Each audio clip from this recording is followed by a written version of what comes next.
With the never-ending supply of challenge runs these days, you think every weapon would be covered in these games. But I found one nobody seems to even remember.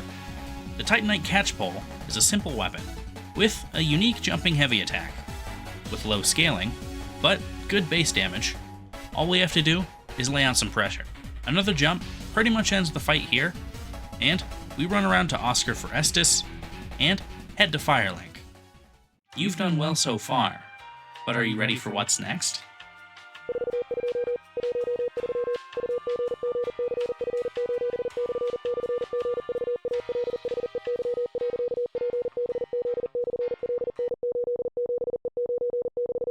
Once we make it to Firelink, we get moving.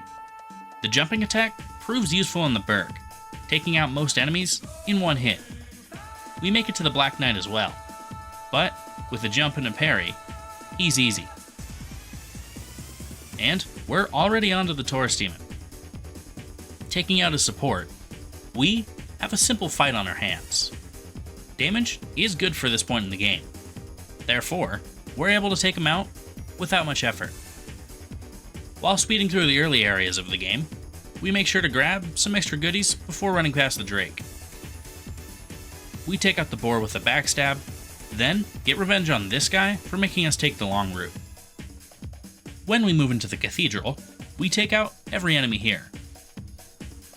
The caster is the last to go, but he's no issue. We then free Lautrec, but kill him before he can do anything. And with the Ring of Favor and Protection in our possession, we're ready to take on the Gargoyles. The plan for this fight is simple. Land a jump attack, and take out the first one before the second one can reach me. Here's the jump attack. And here we are, taking out the first Bell Gargoyle. With 3 hits, we've sealed the fate of the first, then soon after, the second Gargoyle. And after we ring the first Bell of Awakening, we head towards the lower Undead Burg. We unlock the shortcut back to the Burg, then kill the Hollow Thieves behind these doors. That makes for an easy path to the Capra, which is representative of the boss. The only struggle is scrambling to kill these dogs, but once we do, it's a walk in the park to the end.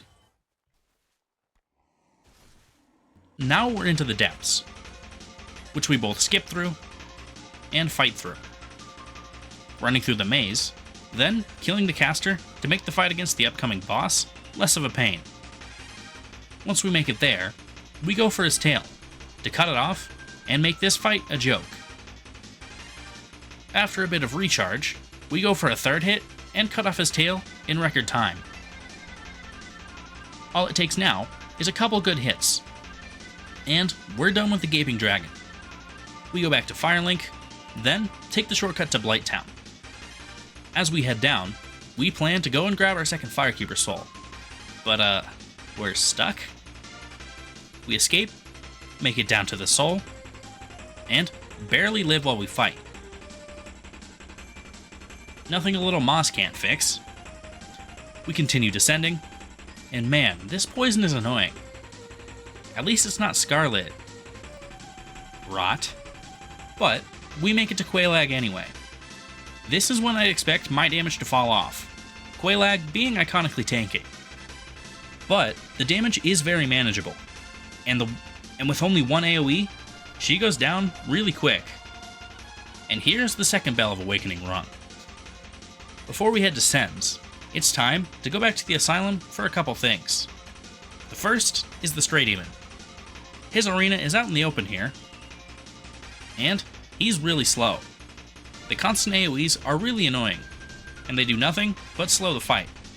But our damage is nothing to scoff at, therefore the fight ends soon enough. The other thing we were here for is the doll. Now, we're ready to take on Sens Fortress.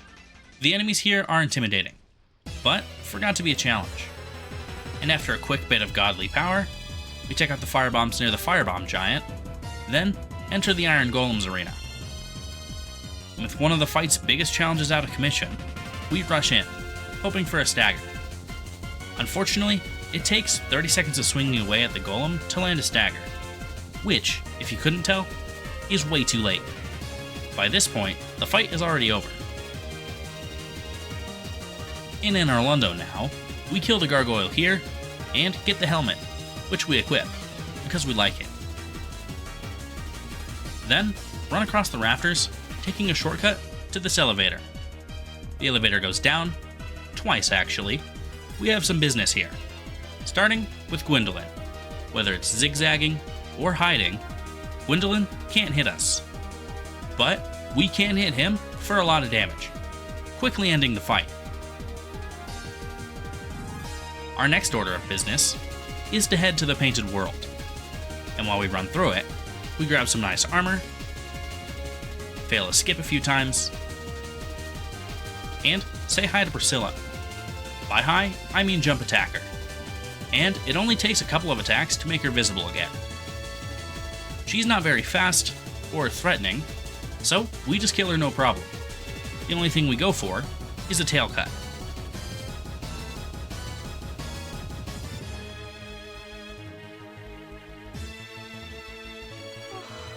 Now, we can actually make it through Anor Londo. We parried the Silver Knight Archer here, and skip the rest of Anor Londo to make it to ONS. This moveset doesn't lend itself very well to ONS. It's just a little too slow, and that leads to some close calls. But, with a little patience, they'll separate, and one will be open. With Ornstein down, Smough isn't going to be a challenge. He's too slow, and we deal too much damage, leading to an easy win. We go ahead and place the Lord Vessel, and enter the Demon Ruins. We go ahead and grab the inverse of us, and knock off the Ceaseless Discharge. That's not the end of the boss rush though, because we have a Stray Demon clone up next. His arena is out in the open here, and he's really slow. The constant AoEs are really annoying, and they do nothing but slow the fight.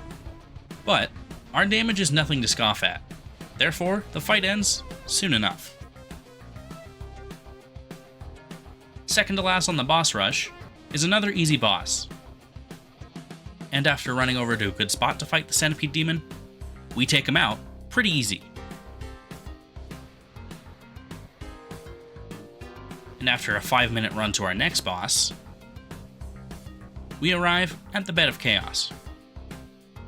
And after 1, 2, 3 hits, we take down this nothing boss easily. Now, we're in Darkroot to kill the Moonlight Butterfly. This boss is boring, and when she does come down, it's an easy one cycle.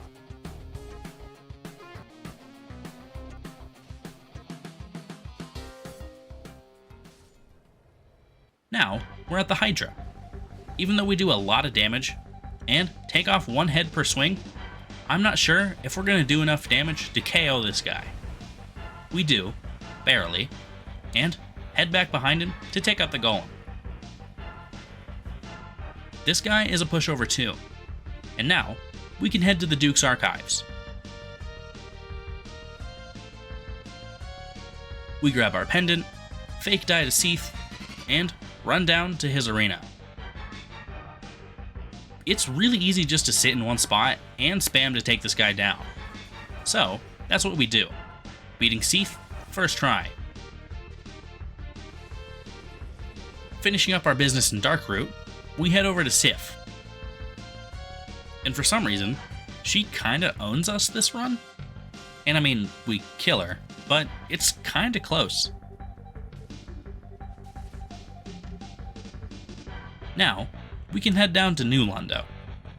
After we stall out the ghost for a while, we can move forward, and kill Ingward to progress. We drop to the 4 kings, and get ready to race. A king shows his face, and while we dodge him easily, we see that our damage is still up to par.